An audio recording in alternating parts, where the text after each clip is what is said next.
Okay, today is February 6th, 2023, and we have a very special guest on the show today, Erica Caines.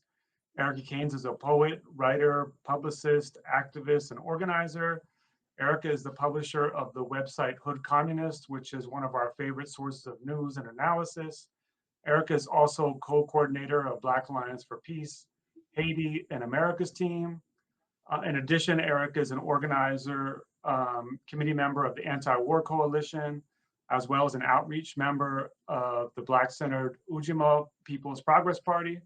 Erica also founded Liberation Through Reading in 2017 as a way to provide Black children with books that represent them, and created the extension of book club entitled Liberation Through Reading BC to strengthen political education online and in our communities.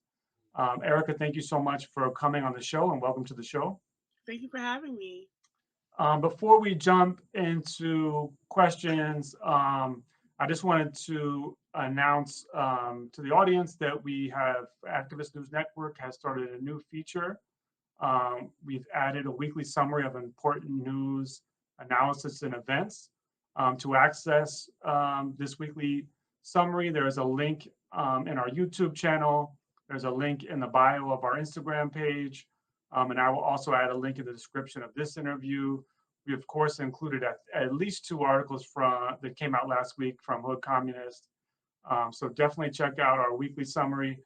And then this is the first time I've ever asked the audience a specific question. But I wanted to have you guys put in the comments what you think about the virtual background that I'm using. I'm trying to develop an alternative to the bookshelf background, as doing the interviews from my living room is a huge inconvenience to my partner. So if folks could just chime in about the virtual background, and love to get your thoughts. Anyway, let's get back to the interview with Erica. So Erica, from January 7th to the 16th of 2023, this year, you traveled to Nicaragua as part of an international delegation to investigate the conditions and lives of Nicaraguan women in particular. Can you tell us more about the delegation, why you thought it was important to be part of that delegation, and just let us know what you found. Yeah. So as you noted, from January 7th to the 16th of this year, I went on a delegation of around 22 people, ages 10 to 80. It was organized with the Jubilee House community, Casa Ben Linder, as well as the Alliance for Global Justice. So it was a great trip. It was my first sort of delegation trip of that kind. But then also, um, yeah, no, I'm sorry, I'm getting like tongue tied. But no, it was my first of that kind. And the reason why I had to go there is a lot of trips have passed me by. A lot of my comrades have gotten to go last year, especially to Nicaragua, Colombia, Cuba, and I was never able to go. So when I got the opportunity to go, I jumped right on it. It was very important for me to go. Not necessarily because I was wanting to have that experience like everyone else, but because of the work that I'm engaged in with the BAP Haiti Americas team. A lot of what Nicaragua is dealing with primarily, and even in the speeches that we just recently heard Daniel Ortega make about the UN, are issues that Haiti directly deals with, are issues that we talk about consistently as far as the OAS, the core group, the UN, these sort of illegitimate institutions that have too much say in what's happening in the region. So I've needed to have gone, and then also at the time, Nicaragua had just been hit with another set of sanctions about state repression and all of these things. So I am a fan of June Jordan. I don't know if you're familiar with June Jordan's work, but in 1983, I believe, it might have been 1984, she was published in Essence magazine because she did in fact go to Nicaragua during the Contra Wars. So she has a piece called Nicaragua, Why I Had to Go There.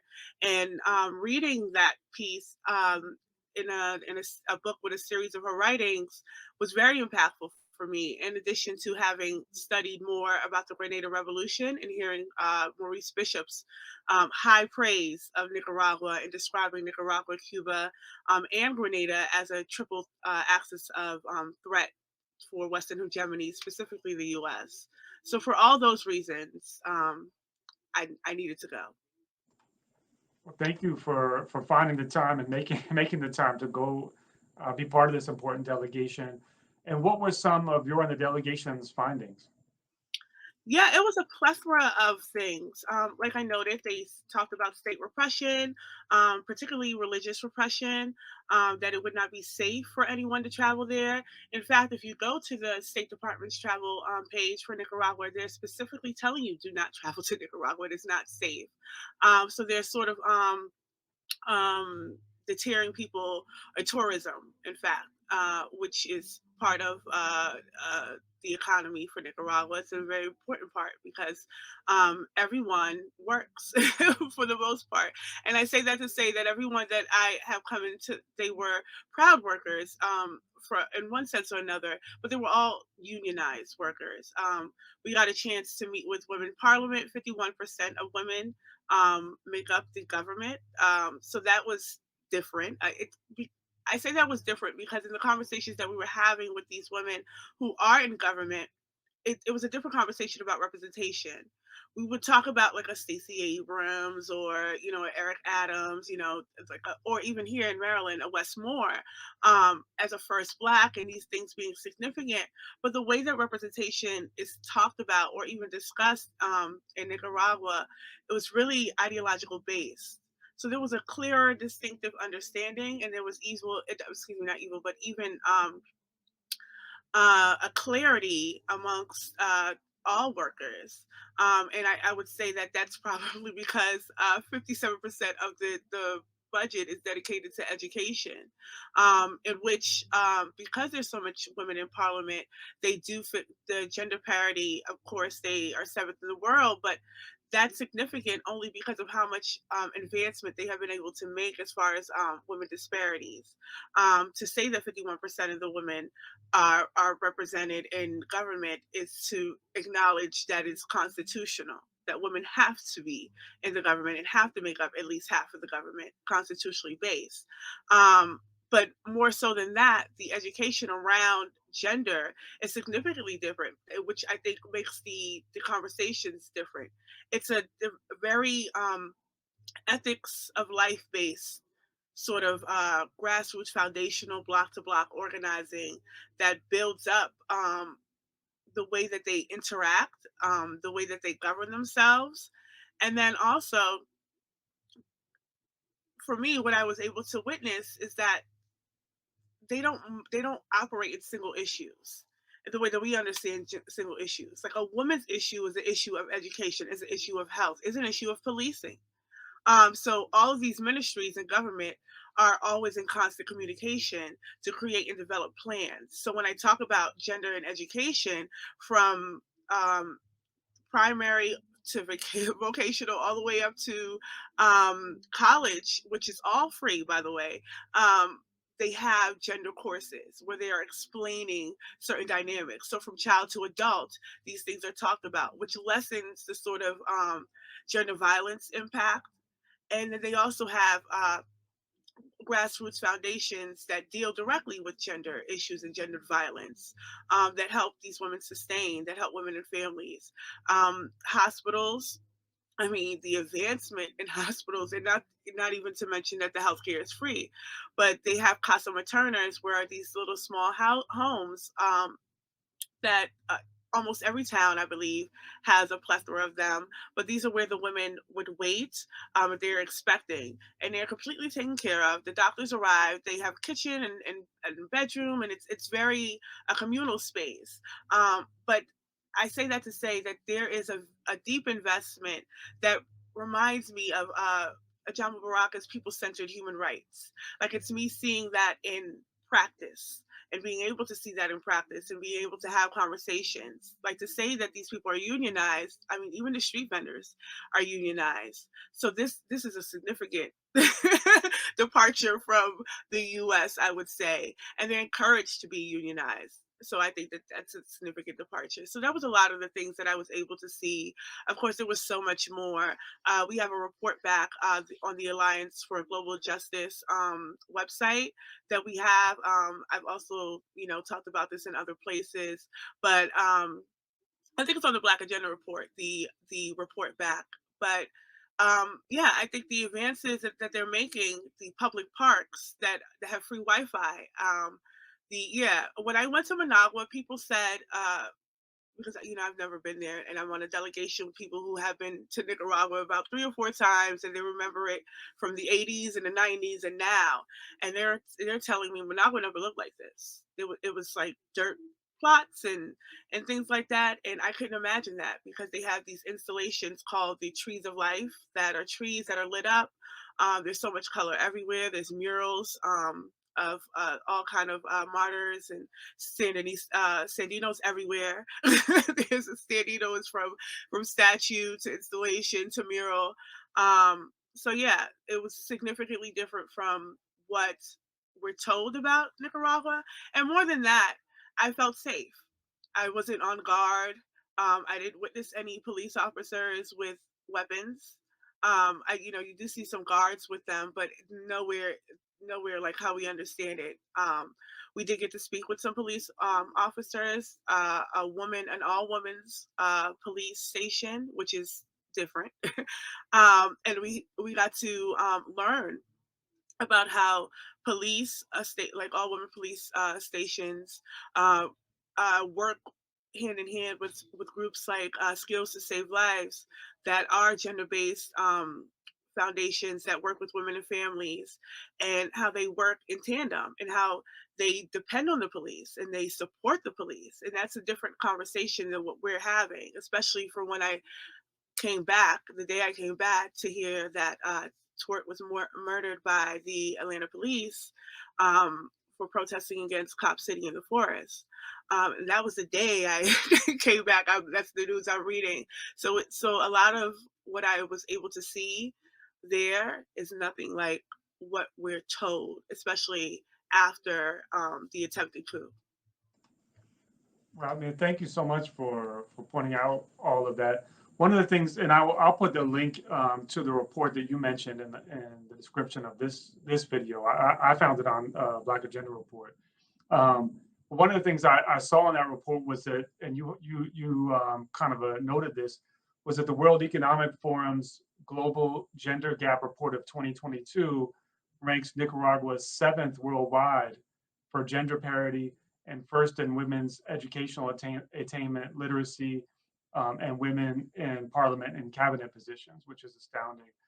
And then to your sort of policing safety point, I mean, I live in New York City, and you can't go 2 blocks without seeing a police car. There's police towers everywhere, police violence.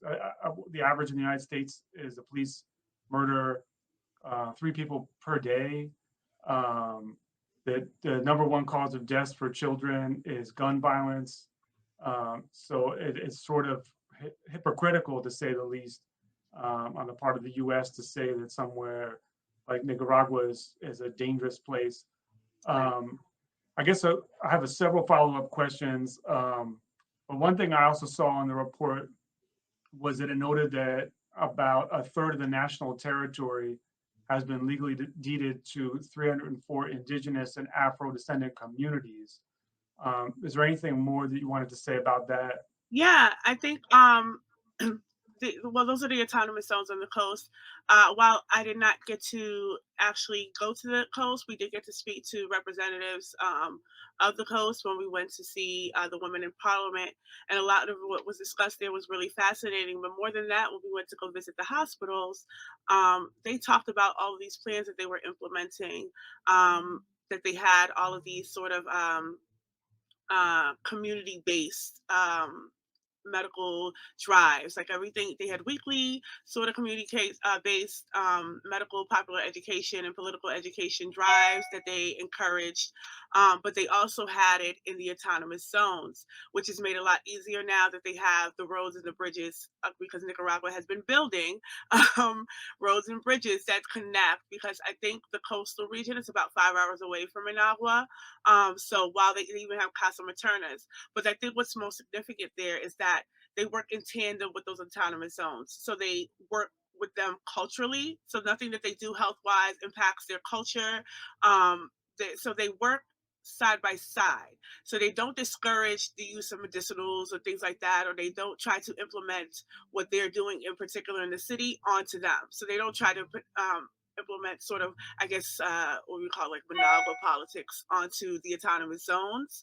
They work in tandem with them. It's a partnership, so that those zones still remain autonomous, but they still have access to what everyone in Nicaragua has access to. So I think that is great, because that's where we find the majority of Africans, of course, are in those coastal regions like Bluefields. But then also on the other coast end of the coastal region is where the indigenous, and they are also equally represented and also have access to all of these rights. And I think that was a lot of what we were able to witness. I mean, the Sandinista government implements like a rights-based framework for policy making. So when I talk about like the ethics of life framework, everywhere we've gone has they had signs that said like Christianity, socialism, and solidarity, which shows that is the way that they sort of built up not just the government of Nicaragua, but the communities, the towns, how Nicaragua is structured and framed and governed. And I think that's important because the people recognize this as their government. So it's not like they see this as something that the Sandinistas are doing for them. They see this as something that they are doing for themselves as Sandinistas, as part of the government. So I think that that is a very significant way to understand the relationship with not only the government, but the relationship with the state, and not just the people who live on in the, I guess you would say, the mainland, but also the people who live in the autonomous zones, in the autonomous regions. Another thing I wanted to ask you about was my understanding is that Nicaragua is a food sovereign country, or close to being food sovereign, which is really an incredible and rare thing.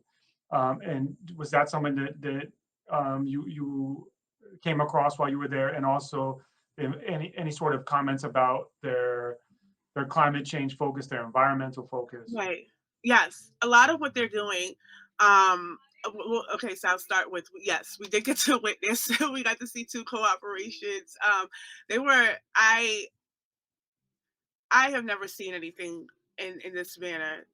Both of them were women led, women, practically all women, and children. There was a focus on the children too, but they were all. It was generational, which I thought was very significant. It was a lot of what they were implementing, they were hoping to pass down to their children, and then we would speak to the younger ones, and they were very anxious to be able to join the co-op. Like, when I turn this age, I want to join the co-op, and because of what I learned and the skills that I've learned, and so that was something that was eye-opening for me.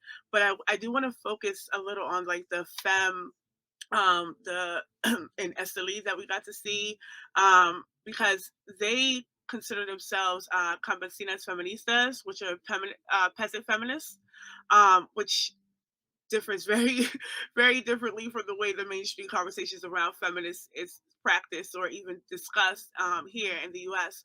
But as self-described peasant feminists, these women, they use theoretical approaches that support not only the work of fem, but they explore the relationship between feminism and agroecology.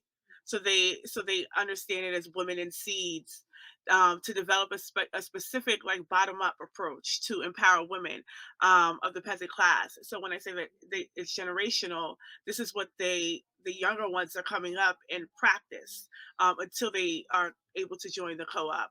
And this is accomplished through ideological, economic, and organizational empowerment routes. So that was mind blowing for me, because they talked a lot about decolonial feminism and how many African feminists that they have looked to and studied for their approaches. So that was very interesting to have been there and discovered. And they make jam and jelly and wine and coffee and things like that. The other co-op that we were able to visit, they also made coffee and jewelry. I brought some earrings back for my mom. She's obsessed with them. And that's also, it's a very community based. So they have a little school there. They just were able to raise enough funds to get a water pump that's able to supply water for. They even talked about when as far with climate change, when they had the hurricane, because of where they live in the mountainous region, and they live, it was harder for people to come right away to assist them. So they had to, in fact, do it on their own. So by the time the government was able to come down, it was already done. They didn't have to rely on, because they had that sort of community based structure. And a lot of what I was able to witness in Nicaragua was that a lot of block by block community based organizing, even down to the way that they have health promoters who discuss family planning in the community, and even the rates of COVID-19. Over 90% of the population is vaccinated. And I think that's based on the type of block by block community based organizing and popular education and that sort of human rights based structure that they have in Nicaragua. Thank you for outlining that. And the other thing I wanted to follow up on that you sort of alluded to was that the US government and the media primarily focus on the claim that President Ortega is a dictator and that Nicaragua is undemocratic and that he sort of represses all political dissent. Can you say more about this and what you found through the delegation? Yeah. One of the first things that we were able to do as a delegation was attend mass, which I think was really significant because also they also say that there's religious repression.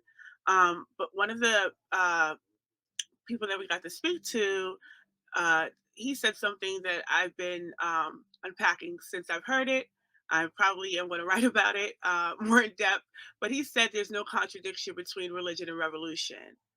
I, even with reading George Black's book on Nicaragua, before being able to go there, I had no idea how tied Catholicism is to the Sandinista Revolution, or was and continues to be. It is a very Christian-based Catholic nation. Um, but they don't see any distinction between revolution and religion in that way because they feel like it was religion that carried them through the revolution. Um, and that's probably like, for these very rigid leftists that are so anti-religion. Um, but but I say that to say, even with that, they still understand the hierarchy of the church. And they understand that that is where the contradiction is. Because if we understand the 2018 attempted coup, a lot of that, the church hierarchy had a big role in trying to topple the regime and like try to topple, the quote unquote regime of, Ortega. They played a big role in the violence. But that has not swayed people's religion, so to speak. That has, from what I was told, that has made people more apprehensive to attend church, um, but that doesn't mean they don't practice in their own way. So the mass that we attended was very community based. It was a community based mass, but they're a little more suspicious, especially as more things are being uncovered about what actually happened during that attempted coup. And then a lot of the things that I was hearing, for instance, I mentioned the circle of the tree of life. They were saying that the priests are saying that they were actually trying to take those trees of life down, like physically trying to saw it down because they were saying there's the devil. It was like 666s and things like that. So they were really trying to paint the Ortega government, the Sandinista government, in a particular way. And there are people who have criticisms of Ortega and Rosario. His wife is the vice president, of course, but they don't have criticisms of the Sandinista governmental programs. You don't. It's not the same thing. Even if they say, well, I'm not really a fan of Ortega. They're not saying I'm not a fan of this education program or I don't like this I don't like this health program. Like they're not that's not the thing. And the fact that people are able to say that sort of is a slap in the face of that sort of political repression, right? Because they could freely say that. But for the most part, a lot of the people that we were able to meet and speak with, they were favorable of, or they called them Campanero, Danielle and Campanera Rosario. You know, it was on a very sort of familiar basis that they would speak of Danielle and Rosario. But also, aside from that, they the government is more than them. The government is the people. So, as the people of Nicaragua, they understand it themselves as part and parcel of the state. So, for them, defending the state is not about Danielle and it's not about Rosario. It's about defending these programs because these are people who lived through 16 years of dark ages through the 90s neoliberal reign. So they remember when none of this existed. Um, and they don't want that. They don't want to go back to that. And you know who would? And if you are able to go there and witness these advances for yourself, you would you would understand why they would not want to go back to that because it's something we don't even have on the most basic of levels. So yeah, so it makes sense that they would defend their nation. And you kind of spoke about this some. I wanted to see if you wanted to add more. The Monroe Doctrine turns 200 this year. Mhm. Do you want to say more about the history behind U.S.'s attack against Nicaragua from maybe the Monroe Doctrine to the late 1970s? You talked about Maurice Bishop in Cuba, Mhm. into the 1980s with Ronald Reagan, and then the 2018 coup. Is there anything more you wanted to say about that? Yeah, well, like I said, my history of Nicaragua actually started with learning about Grenada. So, learning about the Sandinista revolution through that and how strongly the Reagan administration attacked the nation, that was my entry point to learning. And like I noted, I read the George Black book, so I understand part and parcel of the history of the constant interference and aggression towards Nicaragua, just primarily based on geographically where it was. The Monroe Doctrine, as we understand it, is basically where the whole front yard terminology comes from, where the U.S. understands that region, the entire region of the Americas, as its own, which means that they not only militarily are trying to expand their hegemony, but they understand the resources to belong to them as well.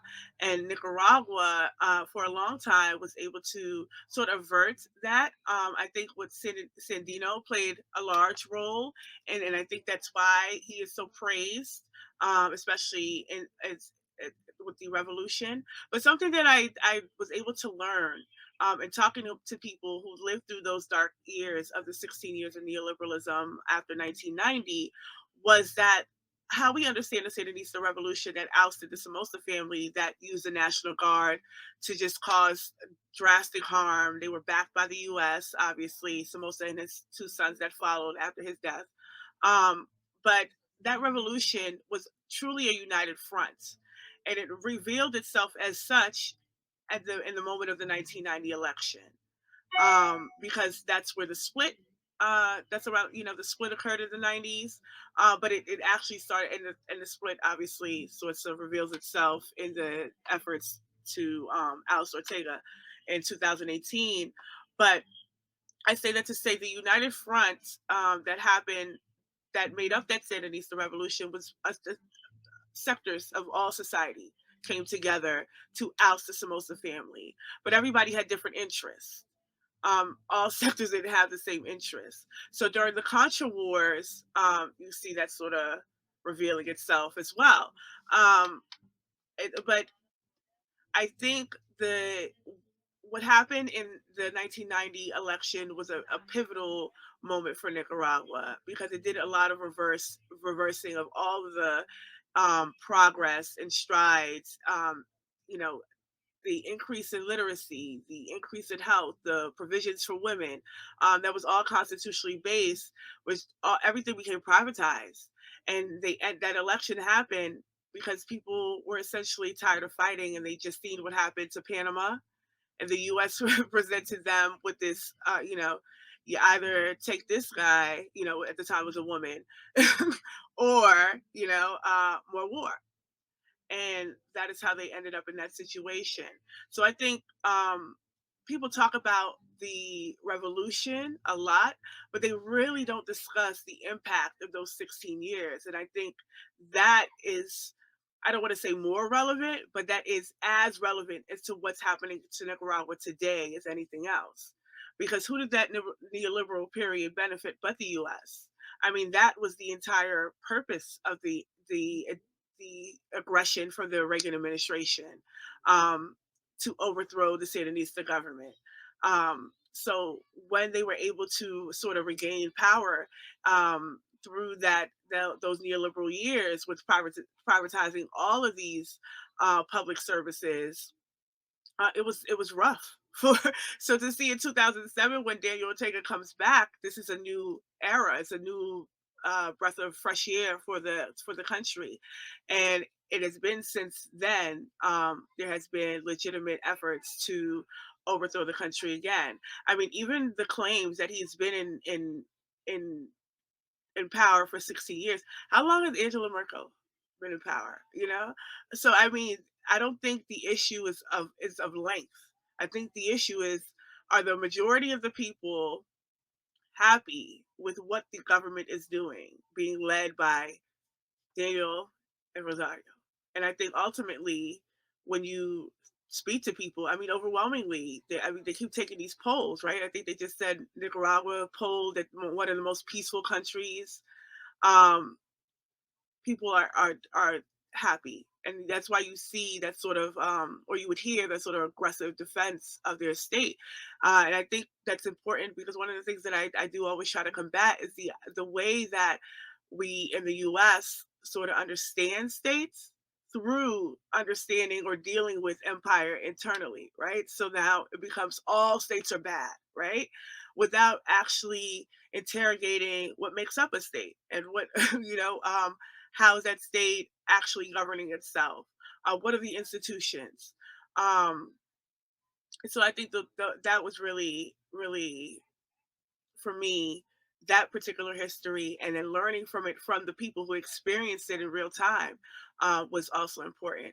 Oh, and also one of the things I do want to mention, I did get to go. One of the delegates was Mukasa Dada, who was he was in the revolution. Like, he was there during the Sandinista revolution. So he was showing me pictures, and he was telling us stories of how he spoke no Spanish, but he had his AK, and he was, and he was ready to go.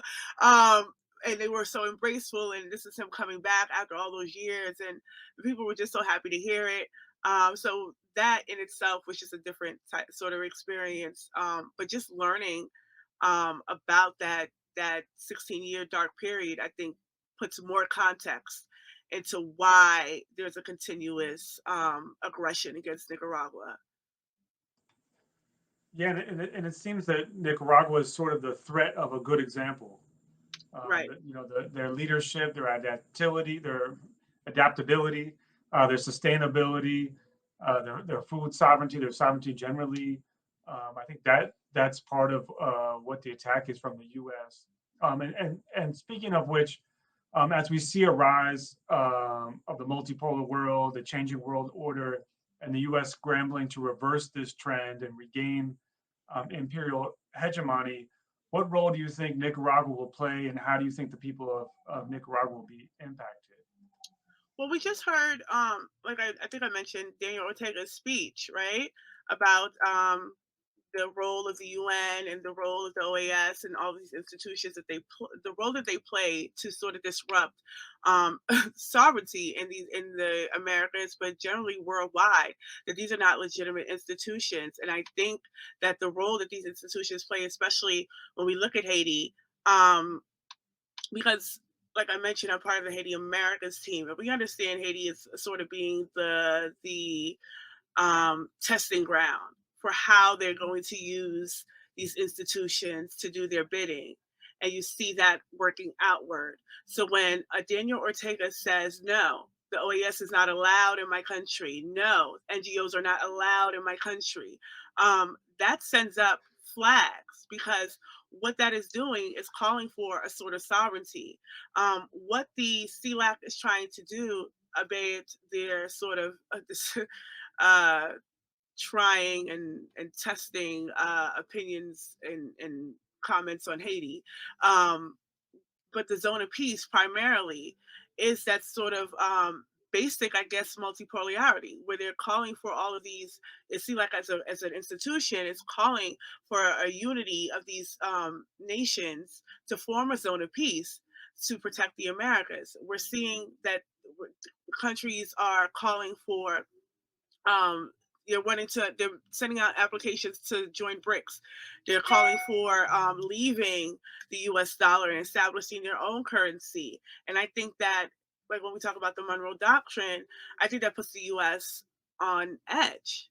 So we're seeing the director of Southcom, the new director of Southcom, openly say that what they're wanting to do, what their intentions are.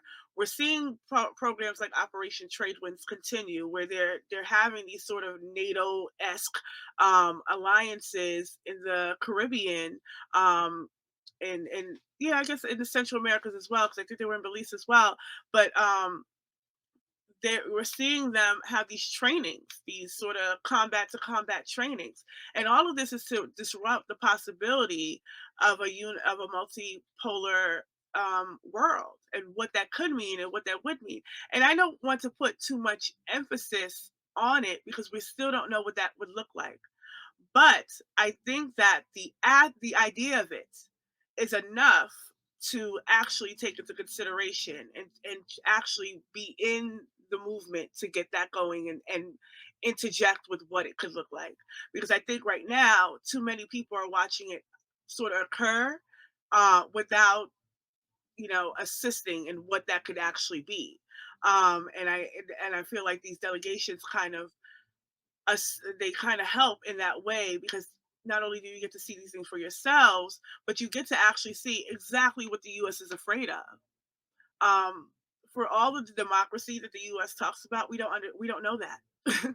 We don't know that, and we certainly don't know it like the global South understands it.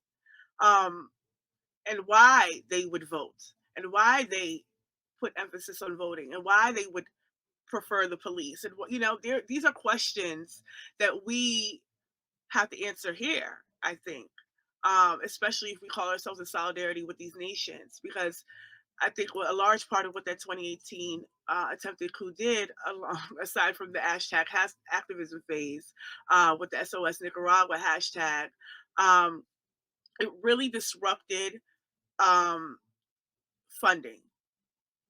A lot of the groups and grassroots groups had a lot of international funding, and then now the State Department with these claims of violence in the nation has really disrupted the way that they are able to get funding.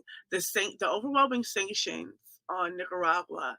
A lot of the questions that we asked the people too was about the sanctions. How has sanctions interfered directly? And a lot of them, because they're food sovereign and self-sufficient people, kind of sort of brush off the impact of the sanctions directly, but they understand what the sanctions are supposed to do. And they understand that things would be significantly better without it. But they don't really put too much emphasis on the sanctions, because they are a self-sufficient people. So that what they do is try to restructure, refigure, reorganize. How can they move around this? I mentioned the COVID thing, to see that Nicaragua did not have to shut down, well, because they couldn't. The country would have collapsed. So they never shut down during the initial stages of COVID like everyone else did, and still have the least COVID rates in their general area in comparison to the surrounding nations, and they have more people vaccinated. And I think that when you see these things and see that Nicaragua could actually serve as an example to El Salvador, as an example to Costa Rica, as an example to Panama, because they are all neighboring nations then the idea of a multipolar world is frightful. But I think that, especially if we look at what's happening right now with Mali and Burkina Faso and the possibility of a federation, um, that these are things that we should really look into supporting, um, especially in the ways that we understand sanctions. If folks can get around that, if Cuba can survive without the blockade, if Venezuela's, if these nations are able to get around that, I think they would really be able to serve as the models for socialism that we all sort of have an understanding of. Thank you for tying all that together. And I guess my second to last question is, what did the people of Nicaragua that you met ask of the U.S. or the U.S. government? Yeah, one of the quotes that stuck with me, that someone said, was that what we are fighting, the rights that we are fighting for here to gain here, they already have.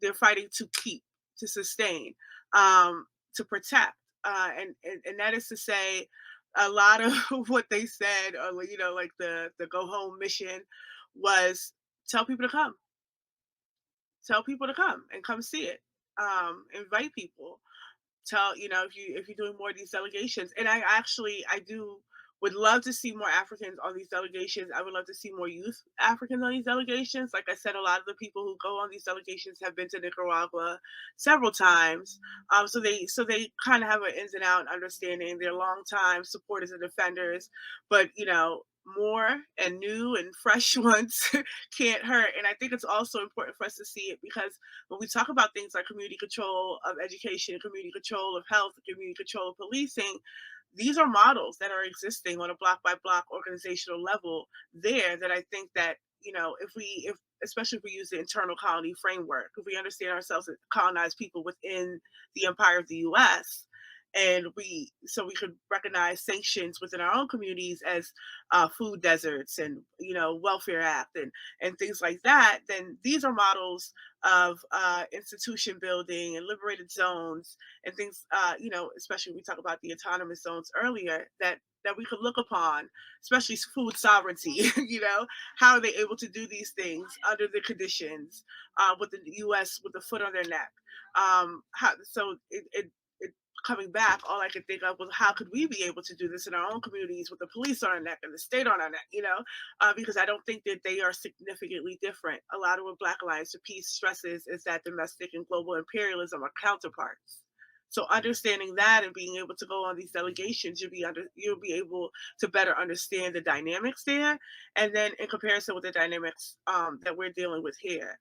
So a lot of what they are always saying is, tell more people to come and tell more people to experience it and come on these delegations, and see Nicaragua for yourself. It's an absolutely breathtaking country. It's the terrain, the mountainous terrain. I got to see a volcano. I got to stand at the top of the volcano. Not too close though. I don't play all that. But but I got to see it, for the experience. Oh, very nice. But the waters are beautiful. Um, but it was interesting to learn that Nicaragua, especially Managua, sits on top of 5 fault lines. So they're building new construction, and I had asked a question about buildings, and they told me, like, no, people still have a little PTSD from 1972 from that earthquake, so they don't, how Venezuela is building buildings. They're building more like 1-story sort of leveled housing, but they are building. There's new roads. So I would love for people to go and see it. It's beautiful. It's bright. Um, it's just it's lively. Um, and it was a really great experience. I think it was a one, not once in a lifetime, but it's definitely one of the more memorable experiences of my lifetime. Hmm, thank you for sharing that. And then my last question is sort of connected to everything you've been talking about. And it's to discuss the importance of revolutionary Pan-Africanism, internationalism. On this show, we try to highlight the need and importance of revolutionary Pan-Africanism and internationalist consciousness and the movement. Is there anything you want to say based on your trip or just in general Yeah. about why Pan-Africanism and internationalism are important to any struggle for liberation, even today. Right. I think that you cannot be a Black internationalist without Pan Africanism, because the goal of Pan Africanism, revolutionary Pan Africanism, I should say, is one united socialist Africa. But I think that a lot of the dynamics that's happening in Africa, we can understand happening elsewhere that would elude us or push us into that sort of internationalist politics. Like understanding the role of NATO manifesting itself as Southcom, as AFRICOM, is important because then we understand that these are the same tactics. Like the what happened to Nkrumah, that coup that happened to Nkrumah, we can recognize that coup that happened in Haiti in the same sort of way because these are interlocking, interconnecting sort of things. The U.S. has never. I don't think that the U.S. has ever changed their sort of game plan, even though they've gotten more sophisticated in the way that they do things. I don't think that they have changed how they do it, which is mind blowing for me. How people continuously fall for color revolutions, but again, the no investigation, the right to speak, and again, the sophistication of the propaganda has gone up. But when we understand that these are interlocking systems, and that when I say that NATO manifests itself as AFRICOM, as Southcom, but then we see AFRICOM and Southcom manifesting itself as the 1033 program and Operation Reckless Pursuit, or even the Deadly Exchange that's happening here. That is why it's important to be internationalist. And this is not to center ourselves, but to center humanity. When I talked about the ethics of life sort of structure of organizing that Nicaragua has, or even the people-centered human rights framework that Ajabo Baraka speaks of, those are the things that are central in internationalism. Those are the things that are central in Pan-Africanism. Not this elusive, bourgeois human rights where it's just the right to do whatever, right? Meanwhile, you have no water, you have no housing, you have no education, but you can do whatever you want, right? I think that all of that, I say all that to say that I don't see Pan Africanism and Black internationalism being two separate things. I see them as intertwining. I don't think that you can be a Black internationalist and ignore Africa, but I don't think that you can center Africa and ignore the way that what's happening in Africa is manifesting itself around the world, and that Africans are everywhere, including in Nicaragua. When we talked about the Bluefields Coast, that is the majority of Africans there that are living in their autonomous zones that have a particular sort of power and community control that we need to protect, and not because they're African, but because they are human people who have the right to sovereignty and self-determination. So yeah. Thank you for saying all of that. And those are all the questions I have for you for today. Is there anything more you wanted to add before we close? Yeah, I just think that it's just important to note that I said all of that, and I went on this delegation, and what I found is that Nicaragua wants peace. A lot of the calls about, or the what the State Department is referring to as violence and all of that, that was not anything that I witnessed. Um, I was able to see youth when I landed in Nicaragua, maybe at 11 at night. There were youth walking down the street freely, no one harassing them at 11 at night. I don't think I could ever have seen that in Baltimore. I certainly wouldn't have seen it in Brooklyn. So it was a different sort of experience. I think that it's important to recognize and defend the sovereignty of these nations, not just Nicaragua, but Venezuela, Eritrea, Burkina Faso, Mali. We can go on and on. The U.S. calls particular nations enemy states for reasons. And I think there's a lot that we can learn about the function of these enemy states, quote unquote, that makes them a threat to the U.S. There are things that I was able to witness just in Nicaragua that I know that I've had comrades witness in Cuba, and I've had comrades witness elsewhere, that really, really, I think serves as a blueprint for a lot of the organizing that we want to do and we say we want to do. When we talk about, building new worlds, quote unquote, on that abolitionist framework, they're already doing it. So I think that it's very important to really assist in defending these countries and not repeat state lines that would really put a wrench in how they are able to find peace. Because again, this is a nation that is still yet in recovery from a coup attempt that happened almost 5 years ago now. So I think that it's very important that uh, we're clear and understand that Nicaragua wants peace. And yeah, Thank you. Thank you for saying that. Thank you so much for being part of the delegation and going to Nicaragua and reporting back on everything that you saw and learned. And thank you again for coming on the show. It's been an honor to have you on the show. thank you for having me. It's been great. I'm a huge fan of the channel, and I told you earlier I'm a subscriber. So I hope other people check this out. Do subscribe. Great content, great horn content. Thank you much. Appreciate it.